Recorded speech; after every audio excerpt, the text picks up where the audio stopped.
Naku-curious din ako guys, no? So imagine niyo kalilipat lang namin tapos hihiwalay ang Alberta sa Canada. Hi guys, narito kami ngayon sa Slovenian Hall. So may Manning Drive. Dito ang aming voting poll. At dahil nasa voting poll kami, magre-register pa lang tayo. Kasi hindi tayo rehistrado. Hindi, joke lang. Sige ko, meron siyang ganito. Dumating ang kanyang Elections Canada. Ganyan, meron siyang ganyan. Eh, hindi ko alam kung bakit sa akin wala. Pero pupunta pa rin ako. Ngayon, kung pabobotohin nila ako, di maganda, di ba? A few moments later, tapos na tayong mag-vote. Ayan yung Slovenian Hall. Nasa loob ng hall yung botohan. Hindi na nga tayo nag-video dahil bawal nga daw mag-video. And guys, napakabilis. Nag-register pa ako noon. Pwede kang mag-register on the spot. So, meron lang sila sa akin binigay na privacy notice. Register, tapos boto, then all done.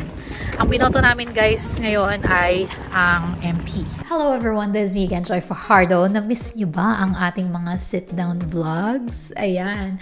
Welcome back to our YouTube channel. You are still watching Joy in Alberta. And for today's video, may pag-uusapan nga tayo. Very controversial, very hot topic about Alberta, Canada.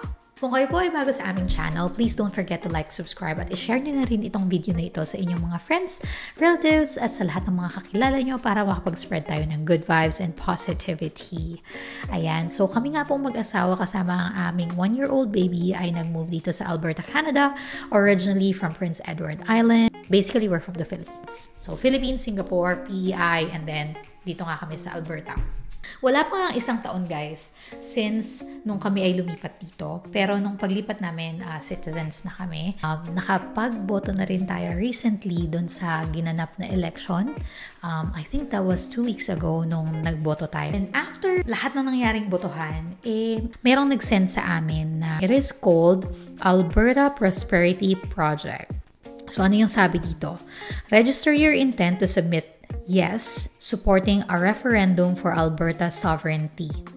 Alamin natin kung ano ang nakalagay sa loob nito.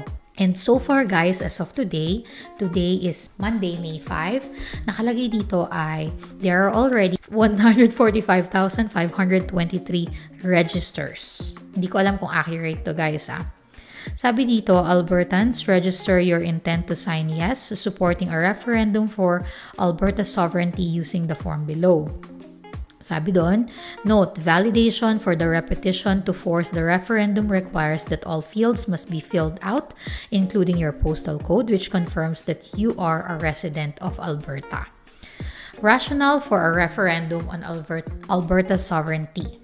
Sabi dito, since Alberta joined Confederation on September 1, 1905, no Alberta provincial government has ever been able to protect the individual freedoms, rights, prosperity, and self-determination of Albertans due to the imbalance of power between the federal and Alberta governments. This imbalance of power has culminated in progressive federal overreach of Alberta's provincial constitutional authority, and is the genesis of the dysfunctional relationship that currently exists, resulting in progressive federal usurpation of Alberta's wealth and restriction of our civil liberties. Ang intindi ko dito guys, kasi napansin ko din nung nagbotohan, pagkabilang kasi nung nasa bandang east, so, di ba nasa news, makikita mo, tapos na yung botohan dito sa mga places na to. Ang nanalo na liberal. So, sa bandang east kasi, sobrang, panalo talaga ang liberal.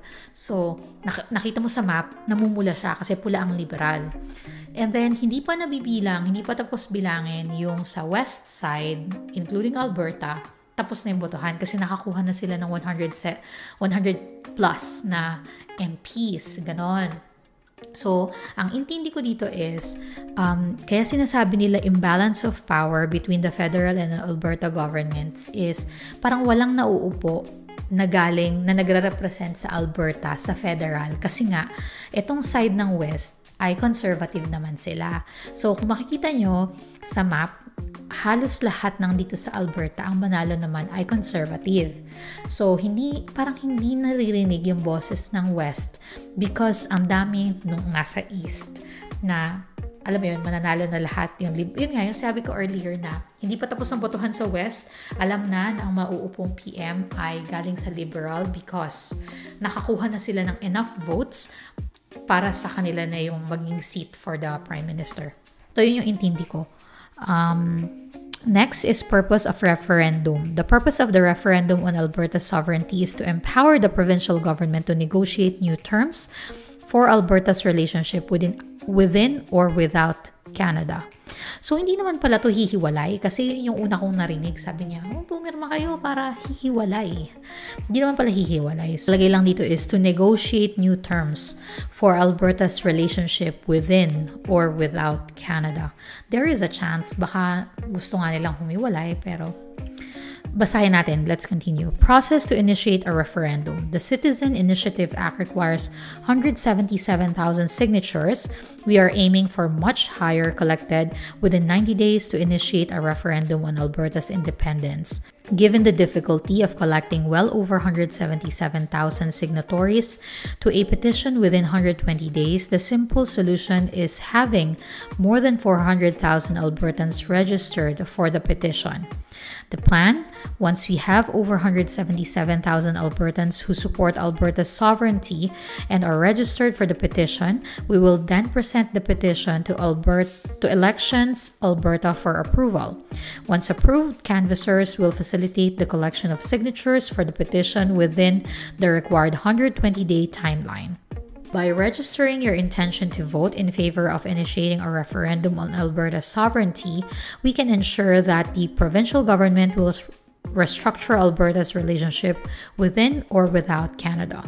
Albertans register your intent to sign yes, supporting a referendum for Alberta's sovereignty using the form below. Note, we require a postal code to confirm that you are a resident of Alberta.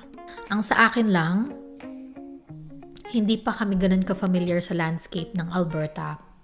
Hindi lang sa physical landscape but also the political landscape, no? Alberta's premier proposes referendum on separation from Canada. Curious din ako, guys, no? So imagine niyo, kalilipat lang namin tapos hihiwalay ang Alberta sa Canada. Parang weird, pero hindi ko sure. Again, hindi kasi ako familiar pa sa ano ba ang ganap dito sa banda dito. Sabi dito, Alberta Premier Danielle Smith says she will chair a panel to brainstorm how the province can protect itself from perceived economic incursions from the federal Liberal government. Albertans will then have a chance to vote on the more popular proposals discussed at the Alberta Next panels in person and virtual meetings during a 2026 referendum, Smith said in a video address Monday. Anyway, I think naman alam nila yung ginagawa nila. Whether I will sign this or not, will have to think more about it. But yeah, apparently there is this petition for separation of Alberta from Canada or joining United States. We'll see how it plays out. Pero pray lang tayo na it's for the better. Thank you so much sa pagsama sa amin today. We'll see you again in the next vlog. Bye!